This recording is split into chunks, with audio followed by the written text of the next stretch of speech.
ल गाइज होइन आज चाहिँ लास्ट टाइम हामी सर हाल्न गएको लास्ट टाइम सोसियर भयो नि गाइज। आज चाहिँ हामी सर हाल्न गएको टाइममा देख्छौँ होइन को पापीले चाहिँ होइन को मान्छे होइन पुरा यो कुकुरको छाउलाई चाहिँ यसरी फालिदिरहेको रहेछ क्या गाइज।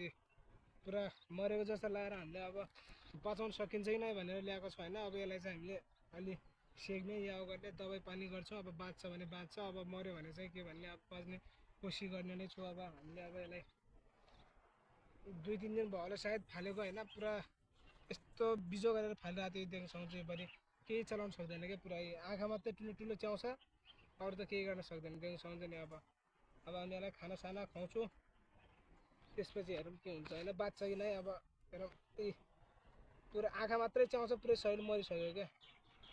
अब हेरौँ ल